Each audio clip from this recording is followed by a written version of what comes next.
그럼 배당을 한다라는 거는 우리 회사에 그만큼 훌륭한 투자안이 없다라고 자백하는 걸 수도 있잖아요. 네. 주가 차익을 훼손하지 않으면서 배당을 해줄 수 있는 그런 회사를 찾아낸다면은 되게 좋은 투자가 될 수 있겠죠.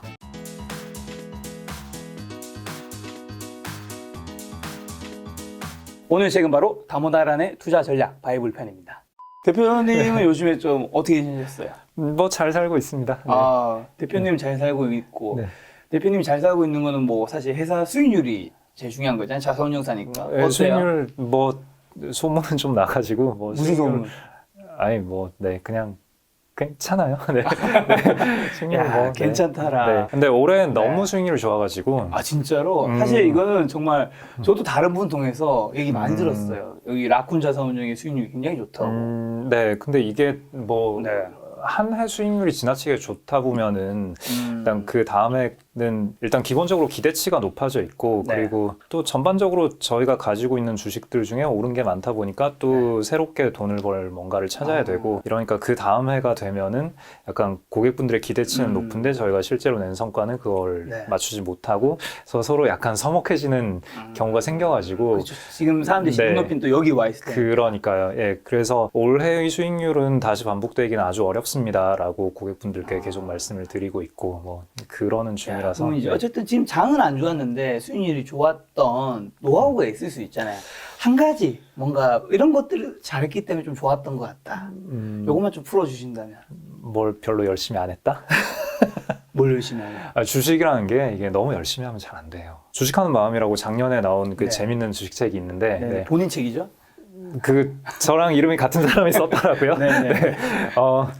그 책에 보면은 그 실패하는 첫 번째 원인으로 그 회전율을 꼽거든요. 아, 그 맞아. 매매를 많이 할 때. 네네. 그게 기본적으로 지는 게임이다. 근데 작년의 시장 색깔과 올해의 시장 색깔이 되게 많이 달랐는데 작년은 컨셉 하나 잡고 엉덩이 무겁게 쭉 뚝심 있게 예. 네. 컨셉 하나 잡고 뚝심 있게 쭉 가면은 돈을 벌 수 있는 네. 좀 조급하게 막 중간에 뛰어내리고 막 이렇게 하면은 돈을 잘 못 벌고 그렇죠. 그럴 필요가 없었죠. 네 그런 시장이었는데 올해는 스타일 로테이션이라고 하죠. 그 매일매일 주도주가 매일까지는 아니지만 굉장히 네, 자주 바뀌었죠. 네, 주도주가 굉장히 자주 바뀌었고 그러니까 뚝심 있게 한 가지 테마를 가지고 쥐고 가다가는 계속 저 주식들은 되게 많이 오르는데 내 건 안 오르네 이런 걸 많이 겪으니까 여기서 이제 우리가 학습을 하는 거는 좀 더 열심히 공부해서 이런 테마들을 계속 쫓아가야 되는구나. 맞아, 그 생각할 수밖에. 그렇죠. 그게 굉장히 자연스러운 거죠. 네. 근데 거기서부터가 일단 함정에 빠진 거예요. 일단 그거를 그 다음 테마가 뭐가 될지를 미리 파악하는 게 굉장히 어렵거든요. 그렇다고 보고 쫓아가면은 이미 끝날 때쯤이 돼 있는 거죠. 스타일 로테이션이 거의 뭐 한 달 간격으로 바뀌고 했었기 때문에 내가 공부해서 따라붙을 때쯤이면은 이제 시장의 흐름은 또 다른 걸 사게 되고 네. 그래서 상반기에는 사실 장이 나쁘지 않았는데 상반기에는 그래도 시장 전체로 뭐 플러스 10% 정도는 됐었는데 한 자리 후반 정도 됐었는데 근데 손해본 분들이 꽤 많았거든요.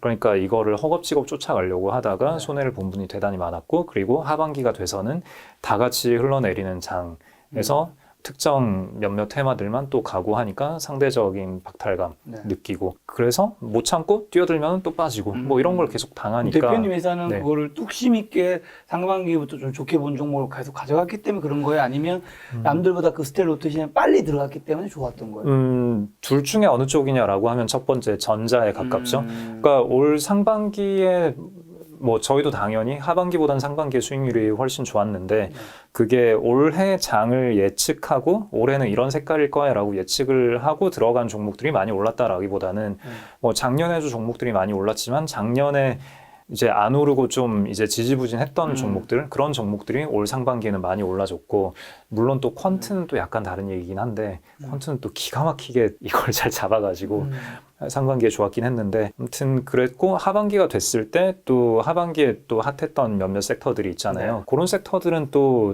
잘 잡긴 했어요. 저희가 한 3, 4, 5월 정도부터는 이제 올해 장사는 끝났다. 그래서 이제는 지금부터 턴은 뭐 하반기 안 좋을 수도 있고 한데 우리는 그거에 흔들리지 말자. 우리는 내년 이맘때쯤 그러니까 올 3월 정도면은 내년 3월까지 돈을 벌 수 있는 주식 그런 거 사놓고 그냥 가만히 기다리자.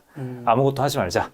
라고 해서 그런 종목들 위주로 사놨는데 그런 종목들이 또 하반기에 많이 올라버렸죠. 야, 올해 장사 끝났다라는 그 어떻게 보면 여유라든가 심리적인 안도감이 뒤에 투자를 좀 더 편하게 해주는 그런 것도 좀 있을까요? 뭐 심리적으로는 그런 영향을 미치긴 했어요. 근데 이게 거꾸로 보면은 이게 상반기 좋았을 때 이제 더더더 하면서 달리다가 이제 다 털리는 경우가 많거든요. 혹은 이걸 지키고자 네. 의외로 또 방어주로 갈아타고 막 그렇게 했다가 털리는 경우도 많아요. 네. 그래서 항상 좋은 거는 좀 더 길게 보고 욕심을 버리고 방어주를 사는 게 아니라 욕심을 버리고 내년에 벌 거를 미리 사놓는 뭐 요런 거는 뭐 그래도 제가 업력이 그래도 한 20년 가까이는 되니까 네, 그나마 좀 뭐 나쁘지 않게 했던 것 같습니다. 아, 축하드립니다. 하지만 오늘의 주제는 그게 아니에요. 다모다라는 이제 투자 전략 바이브 요 책을 이야기할 건데 여러분 꼭 요 책 혹시라도 지금 주문하셨거나 이제 보실 분들은 반드시 이 영상을 보셔야 됩니다. 왜냐하면 이 책이 저도 나름 이제 주식 투자 관련 책을 좀 많이 볼 수밖에 없는 직업이 됐잖아요. 굉장히 좋은 책이지만 쉽지 않아요. 절대 초심자를 위한 책은 아니야. 그렇기 때문에 이 초심자를 좀 나침반을 끌고 갈 뭔가 고수분의 이야기가 좀 겉들어진다면 이 책을 보는 게 굉장히 좀 도움되리라 생각을 하는데 그래서 그 고수분은 언제 오시나요? 아, 고수분요? 더 많은 고수가 있는데 제 섭외력이 약간 좀 네. 그래서 저라도 만족하시죠, 그냥. 만족합니다. 저는 동갑이라서. 자, 이 책에 이제 이건님과 홍진채님, 홍지혜 대표님 같이 책을 옮기셨는데 이 책 어쨌든 저자는 아닌 거잖아요, 원저자는. 네, 그쵸. 일단 다모다란 교수는 누군지 모르시는 분 계실 것 같아요. 네, 좀 인도인인 걸로 알고 있고요. 네. 밸류에이션이라는 책이 있어요. 번역을 하자면 뭐 가치평가라는 교과서 진짜 두꺼운 이런 책인데 이게 교과서예요. 그 수많은 경영대 학부생 혹은 경영대학원에서 그 가치평가, 이 자산의 가치가 정당한 가치가 얼마인가라는 거를 이론적으로 공부하는 그 공부하는 사람들이 쓰는 교재를 쓴 분이고 전 세계에서 가장 그 교재로 많이 사용되는 책, 그 책을 쓰신 분이 다모다란 교수님이라고 하고요. 그래서 그 밸류에이션, 그 가치 평가의 구루라고 불리는 분인 거죠. 네, 그래서 이분이 쓴 대중서도 몇 개 있는데 대중서들이 대부분은 가치평가 방법론에 대한 얘기거든요. 근데 이 책은 특이하게도 그 투자 전략에 대해서 이 교수님께서 쓰신 책인 거죠. 이 교수님 어쨌든 이야기는 대표님이 보셨을 때도 우리가 충분히 많은 사람들에게 도움이 될 이야기들이 많은 거죠? 너무 도움이 많이 되는데 일단 저는 너무 도움이 많이 됐거든요. 맞아요. 그리고 저는 뭐 늘 겪는 문제이긴 한데 저는 좋은 내용이네, 좋다라고 할 정도면은 보통은 대단히 어렵게 느끼시더라고요. 네. 내공이 많으셔서.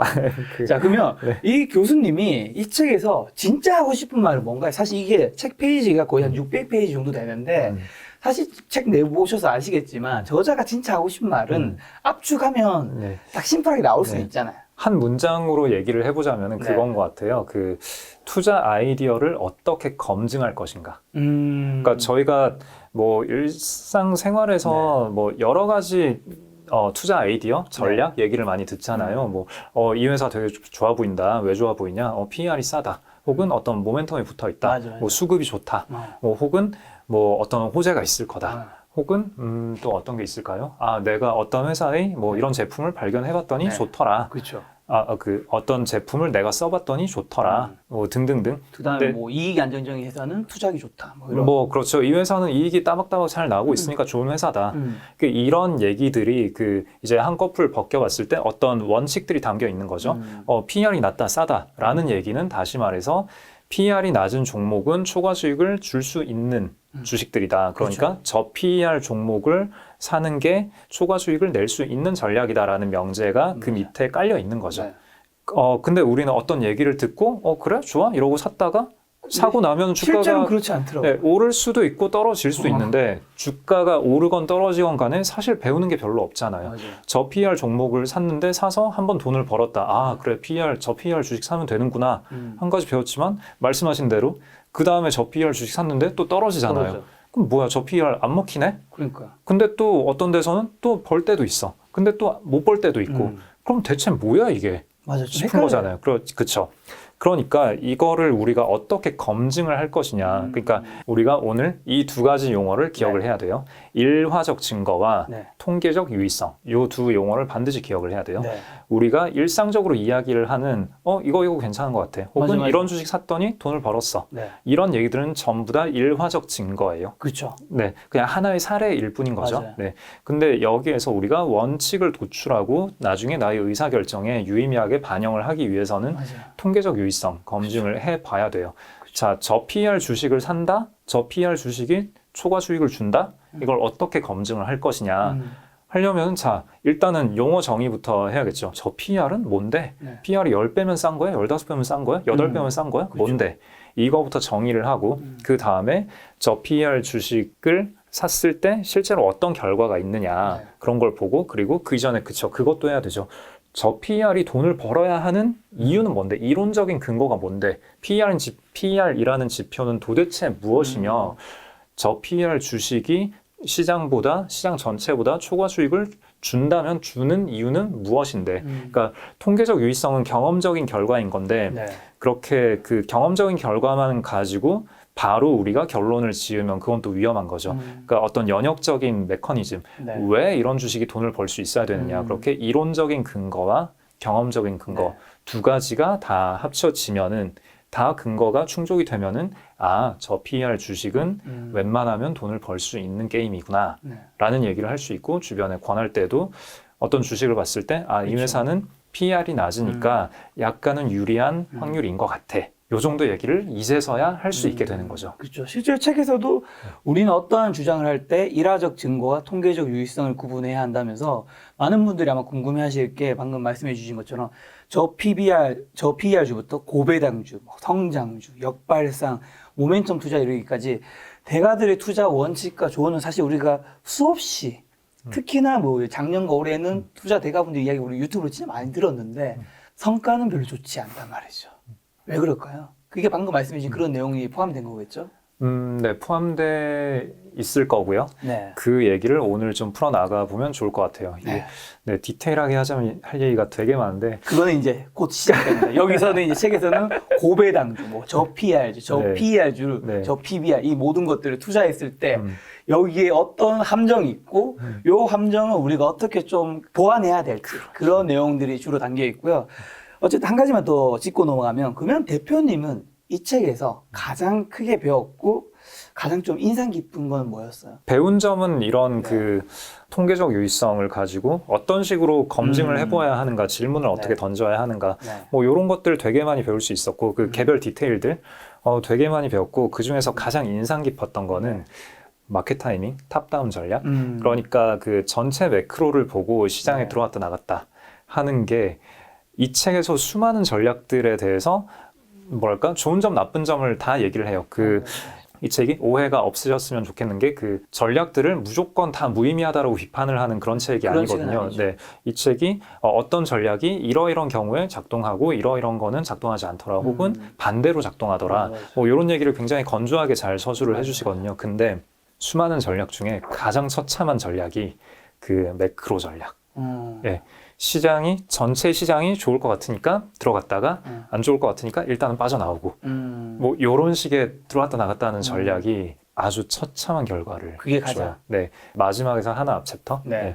거기 나오는데 그걸 보면서 사실 저희가 뭐랄까 매일매일 시장에서 떠드는 얘기는 그런 거잖아요. 뭐 페드가 금리를 인상을 하네 마네, 아니면 또 이번에 변이 바이러스가 뭐 얼마가 됐네, 뭐 그런 얘기들을 하는데 결국 저도 뭐 주변에서 수없이 많이 듣는 질문 중에 하나가 지금이 주식하기 좋을 때인가요? 그렇죠. 네. 그러니까 지금 제가 들어갔다가 바로 막 전체 시장 빠지고 뭐 이렇게 하면 어떻게 되느냐.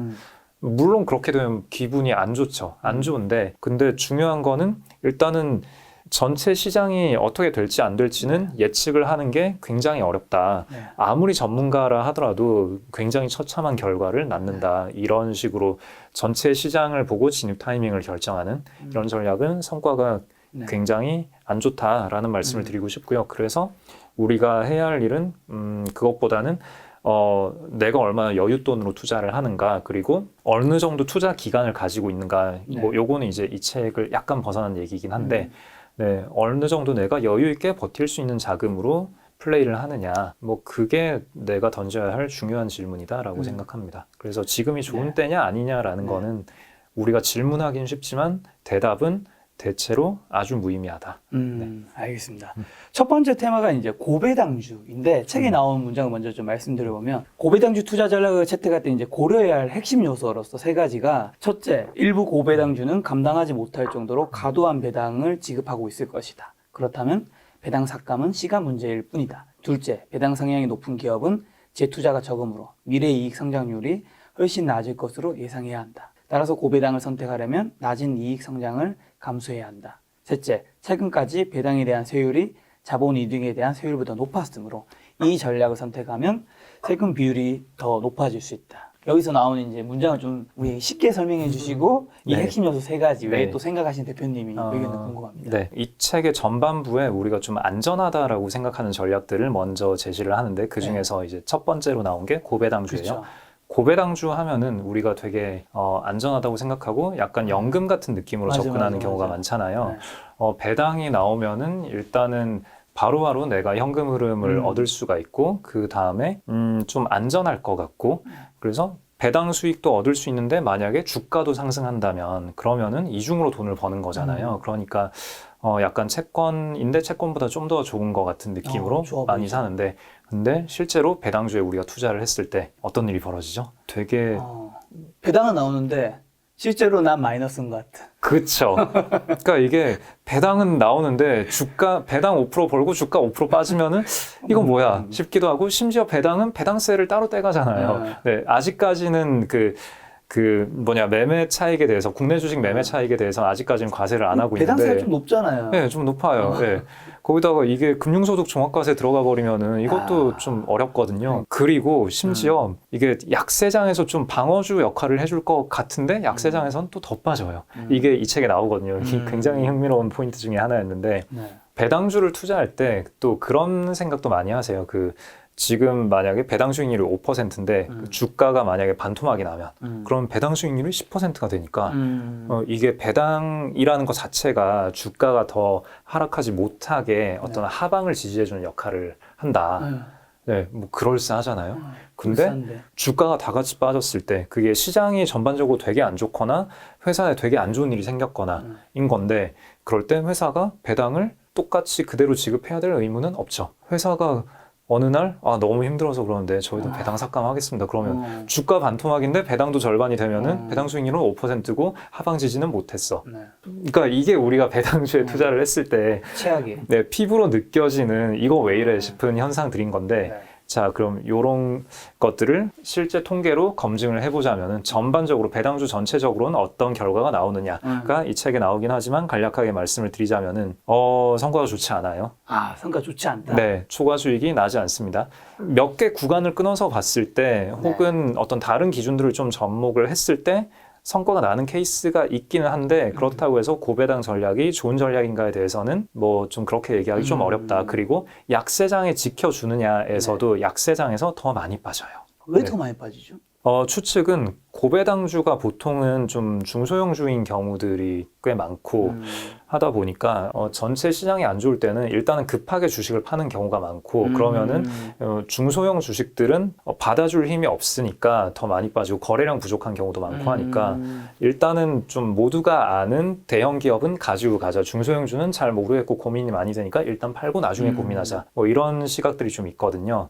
그러다 보니까 더 많이 빠지고 그 다음에 반등할 때도 확실히 믿을 수 있는 손이 쉽게 나가는 주식들 있잖아요. 네. 뭐 작년 코로나 때도 마찬가지지만 시장이 확 많이 꺾였다가 반등을 할 것 같아. 그럴 때는 일단 삼성전자부터 살 거잖아요. 그쵸. 삼성전자 샀다가 손해를 보는 거는 뭐 딱히 욕먹지 않잖아요. 근데 다른 이상한 개별주를 샀다가 이건 안 오르고 삼성전자만 올랐다. 그러면은 왜 전자 안 사고 이거 샀어? 그러니까. 하면 되게 그게 말입니다. 할 말이 없죠. 네. 좀 변명을 많이 해야 되잖아요. 삼성전자를 샀으면은 깨져도 다 같이 깨지고 있으니까 괜찮고. 그래서 펀드 매니저들이 다 삼성전자를 가지고 있는 그러니까요. 네. 그래서 삼성전자를 비롯한 뭐 고민의 여지가 없는 그런 주식들, 그런 게 손이 쉽게 나간다라고 표현을 하는데 그렇게 손이 쉽게 나가는 주식들 먼저 반등을 하니까 이런 중소형주들은 못 쫓아가는 경우들이 있고 뭐 그렇죠. 네, 그래서 아마 하락장에서 네. 배당주가 방어해주는 역할을 생각보다 잘 하지 못하는, 오히려 더 많이 빠진다. 그런 결과가 있는 것 같고요. 그리고 이 책에서는 기본적으로 그 각 챕터의 첫머리에 이론적인 맞아. 얘기를 하는데 이론적인 증거도 없어요. 결국 배당이라는 거는 회사 내에서 잉여금으로 남은 거잖아요. 네. 회사가 처음에 자본금 받아서 사업을 해서 번 돈, 이거를 재투자를 할 거냐 돌려줄 거냐. 재투자를 하면은 그냥 유보금이 되는 거고 돌려주면 배당금이 되는 건데 결국은 같은 주머니에서 이쪽으로 보내느냐 저쪽으로 보내냐의 얘기란 말이에요. 네. 네. 그러니까 배당을 많이 하고 말고가 이론적으로는 기업 가치에 아무 영향을 미치지 않죠. 근데 여기에 배당을 했으면 일단 세금을 더 내야 되니까 오히려 기업 가치를 낮추는 요인이 될 수도 있죠. 그리고 또 한 가지는 이거는 좀 약간 정성적인 판단이 들어가는 건데 네. 거꾸로 배당을 안 한다라는 건 뭘까요? 우리 회사에 재투자하기에 너무 좋은 투자안들이 있다. 그렇죠. 그러니까 배당을 안 나눠주고 우리 네. 여기 열심히 해서 주가로 네. 그래서 회사 가치를 더 늘려서 더 키우는 게 서로 좋은 거 아니겠습니까? 그러면 이제 다시 거꾸로 와서 그럼 배당을 한다라는 거는 우리 회사에 그만큼 훌륭한 투자안이 없다라고 자백하는 걸 수도 있잖아요. 네. 네. 근데 실제로 보면 배당 수익률이 되게 높은 회사들은 되게 따박따박 안정적으로 돈을 버는 뭐 인프라 회사거나 아니면 더 이상 추가 성장 가능성이 별로 안 보이는 뭐 그런 회사의 경우가 많거든요. 그쵸. 배당을 많이 하는 거 말고는 더 이상 선택의 여지가 없기 때문에 배당을 하는 것들이 많고, 그러니까 당연히 장기적인 수익률은 뭐 시장 전체보다는 좀 떨어질 수밖에 없지 않을까. 뭐 이런 게 이론적으로 살펴봤을 때 썩 배당주가 왜 초과 수익이 나야 되지? 라는 거에 대해서 네, 이론적으로도 초과 수익이 나야 될 근거는 별로 없는 거고 네. 경험적으로 검증을 해봐도 별로 성과가 나지 않는다라고 볼 수 있죠. 자, 그럼 또 책에 보니까 고배당주 투자에 따른 위험에 대한 얘기가 있는데 첫째, 배당은 채권 이자와 달라서 보장된 현금 흐름이 아니다. 둘째, 이익이나 현금 흐름보다 지나치게 높은 배당은 지속되기 어려우므로 조만간 삭감되거나 중단될 수밖에 없다. 셋째, 흔히 고배당주는 EPS 성장률 추정치가 낮다. 책에서 이제 고배당주 투자에 따른 위험을 언급했는데 요거에 대해서는 좀 어떻게 생각하세요? 예, 이게 이제 좀 전에 말씀드린 그 내용이 이 내용인 것 같아요. 네, 그래서 고배당주가 안전한 게 아니라 오히려 네, 그 회사가 배당을 안 할 수도 있는 거고, 그리고 배당을 한다라는 거는 마냥 좋게만 볼 일도 아닌 거고, 네. 그만큼 성장 여력이 없다는 뜻이니까 그런 거죠. 네, 그래서 고배당이라는 게 어떤 주가 차익은 다른 주식과 똑같이 있으면서 플러스 알파 꽁으로 주는 거다. 요게 일반적으로 하는 생각인 건데 그 두 개가 트레이드 오프 관계라는 거죠. 배당을 하는 만큼 추가 주가 상승으로 인한 수익의 가능성은 좀 많이 우리가 네. 좀 깎아서 생각을 해야 된다라는 거죠. 트레이드 오프 관계가 있는 거예요. 아, 그만큼 이제 우리가 고배당주 하면 뭔가 안전하고 되게 좋게 보이지만 실제로는 좋게 보이지 않을 수 있다라는 거를 이제. 그렇죠. 네, 이론적으로나 경험적으로나 네. 별반 차이가 없다. 크게 매력적인 뭔가가 있는 게 아니다. 네. 고배당이라는 게. 그래서 책에서도 배당주 투자 시에 이런 기준들을 좀 더 봐야 한다면서 고배당주만 살펴보는 대신 다양한 기준, 고배당, 지속 가능한 이익, 적정 EPS 성장률을 충족하는 주식 중에서 종목을 선정하는 편이 나았다. 이건 좀 어떤 얘기일까요? 정성적인 관점에서 봤을 때 그럴 수 있죠. 그 배당이라는 게 이론적으로는 그냥 이쪽 주머니 저쪽 주머니인 건데 좀 더 이제 그 회사의 상황이나 성향이나 여러 가지 경영진의 행태 같은 걸 봤을 때 저는 그래도 배당을 아예 안 하는 회사보다는 배당을 조금이라도 하는 회사를 좀 더 선호하긴 하거든요. 네. 일반적으로는. 그러니까 특수한 몇 개 케이스를 제외하고는 그게 배당을 한다라는 거는 그만큼 회사가 현금 흐름에 자신감이 있다. 그러니까 배당을 할 정도로 우리는 이익이 잘 나는 회사입니다. 근데 이게 왜 중요하냐면은 회사가 재무제표상으로 이익이 난다라고 공시를 하지만 네. 하더라도 실제로는 그게 현금이 안 쌓이는 경우들이 꽤 있거든요. 네, 근데 배당을 한다라는 거는 우리가 재무제표상에 공시하는 이 이익이 네. 실제로 나고 있는 이익에 가깝다. 그렇죠. 그리고 안정적으로 내가 어느 정도 들어온다는 그게 있어야지 할 수 있는 거죠. 그렇죠. 확신이 있으니까 회사의 경영자들은 뭐 기업 가치고 뭐고보다 일단은 회사가 어떤 큰 위험한 일을 겪지 않을까, 망하지 않을까, 이거를 좀 더 높게 고민을 하긴 하거든요. 뭐 대리인 문제가 있는 몇몇 경영진을 제외하고는. 네. 그래서 웬만하면은 회사에 현금을 쟁여두고 싶어하는 성향 쪽으로 좀 편향이 돼 있어요. 그럼에도 불구하고 배당을 한다라는 거는 말씀하신 대로 그만큼 여유가 있다. 우리는 배당해도 돼. 네. 라는 얘기인 거죠. 그러니까 네. 회사의 재무제표나 어떤 경영진의 자신감 등에 대해서 좀 더 신뢰할 수 있는 요소가 되는 거죠. 그래서 그 아까 이제 일반적으로 하는 생각들, 주가 차익은 있으면서 배당은 플러스 알파다. 요게 사실은 우리가 쉽게 하는 생각이지만 실제로 그렇게 돌아가기가 어려운데 실제로 그렇게 돌아가는 회사를 찾기 위해서는 우리가 좀 더 공부를 해봐야 된다. 주가 차익을 훼손하지 않으면서 배당을 해줄 수 있는 그런 회사를 찾아낸다면은 네. 되게 좋은 투자가 될 수 있겠죠. 알겠습니다. 고배당주가 좋다고 생각하시는 분들에게 굉장히 도움이 되는 영상이지 않았나 생각을 합니다.